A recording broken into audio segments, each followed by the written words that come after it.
Querido Jesus, lerei agora as páginas da tua vida, que elas me levem a te amar cada vez mais e que tuas palavras firam o meu coração e me levem a mudar de vida. O Evangelho de hoje é o Evangelho de São João, capítulo 16, versículos 12 a 15. Naquele tempo disse Jesus a seus discípulos: Tenho ainda muitas coisas a dizer-vos, mas não sois capazes de as compreender agora. Quando, porém, vier o Espírito da Verdade, ele os conduzirá à plena verdade. Pois ele não falará por si mesmo, mas dirá tudo o que tiver ouvido, e até as coisas futuras vos anunciará. Ele me glorificará, porque receberá do que é meu e vô-lo anunciará. Tudo o que o Pai possui é meu. Por isso disse que o que ele receberá e vos anunciará é meu. Palavra da salvação. Glória a vós, Senhor. Vamos olhar para Jesus. É interessante que Jesus diga aos apóstolos que eles ainda não eram capazes de compreender muitas coisas que ele tinha a lhes dizer.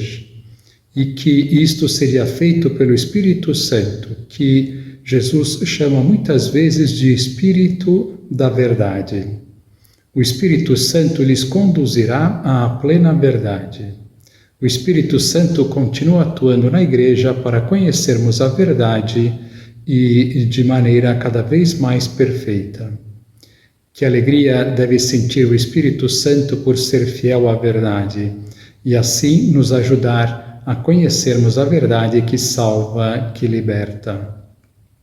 Isto nos leva a pensar na alegria da fidelidade e darmos continuidade às palavras do Padre Francisco Fausto. Vocês verão que maravilhosas são suas palavras.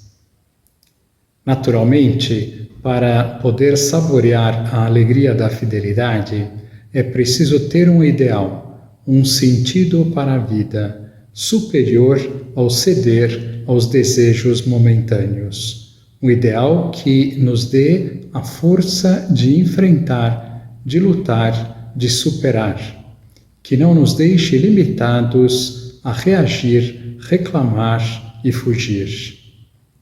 Duas doenças mortais da fidelidade. Em primeiro lugar, a fidelidade condicionada.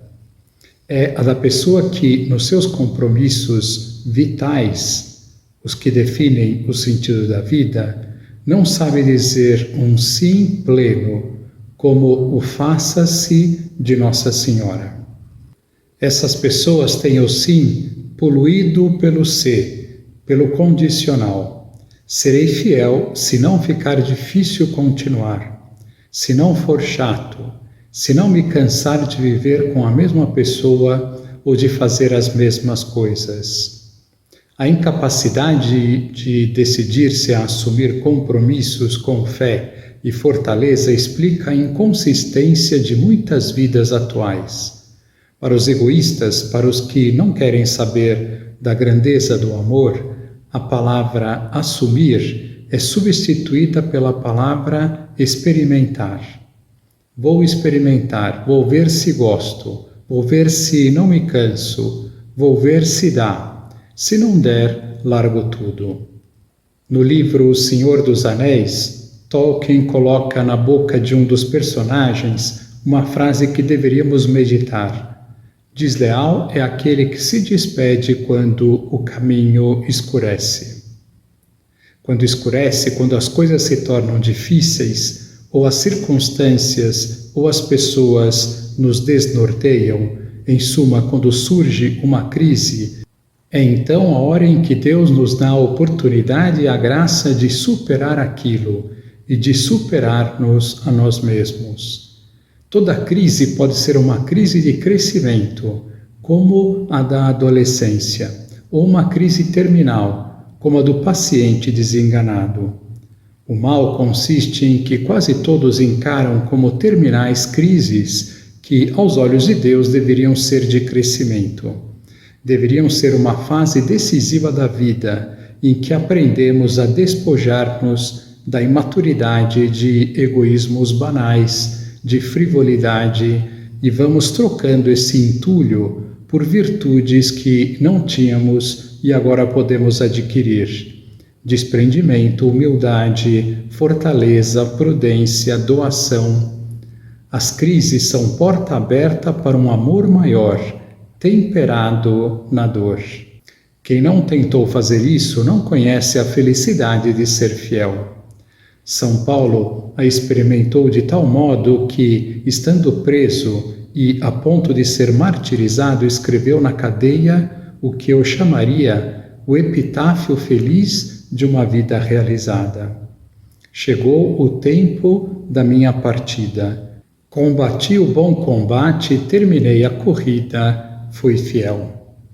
Se a dificuldade, concretamente o sacrifício, que toda a fidelidade exige, nos fazem vacilar, estamos à beira de enveredar pelo que Rafael Cifuentes chama vocação de vira-lata, que é uma opção de vida extremamente perigosa. Segundo lugar, a fidelidade de manutenção. É a fidelidade da pessoa que não abandona o barco, mas se limita a ir tocando a vida com rotina morna e apagada. Alguns parecem fiéis por pura inércia. O marido e a mulher continuam juntos no lar, mas sem renovação de sentimentos e atitudes, sem diálogo fecundo e sem novas iniciativas. A alegria da vida familiar soa para eles a sonho ingênuo de lua de mel. Que diriam se ouvissem São José Maria dizer-lhes, como repetia a casais de qualquer idade: vocês devem tratar-se como se sempre fossem noivos.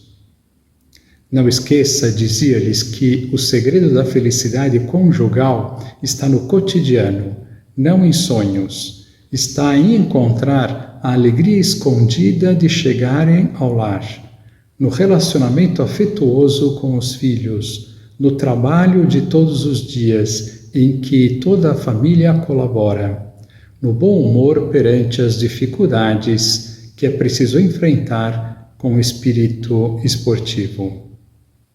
Coisas análogas deveriam dizer-se sobre a fidelidade de leigos, sacerdotes e religiosos à vocação e à missão divina com a qual se comprometeram. A fidelidade de manutenção é para os mornos um mero vegetar acomodado. Esqueceram-se da palavra mais e da palavra além. Como dizia Ernest Hello, se não existisse a palavra exagero, o homem medíocre a inventaria.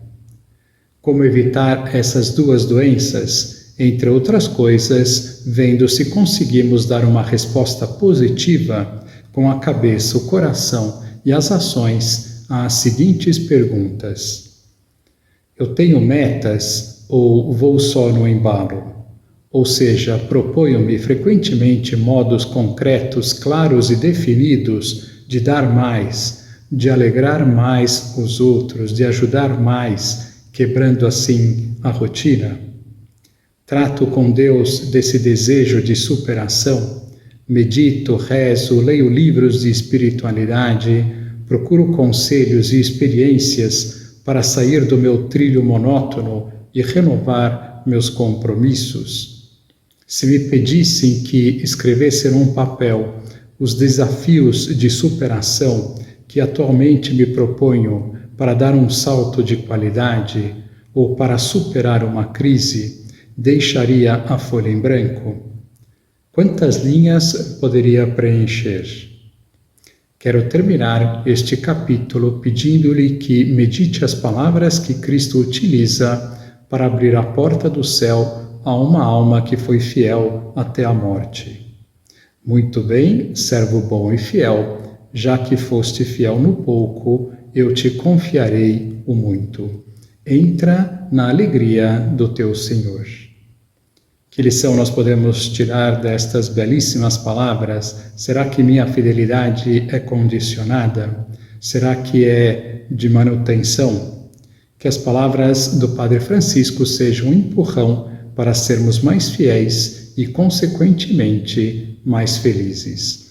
Agora vos dou a bênção para este dia, a bênção de Deus Todo-Poderoso, Pai, Filho e Espírito Santo, esteja sempre convosco e permaneça para sempre. Amém.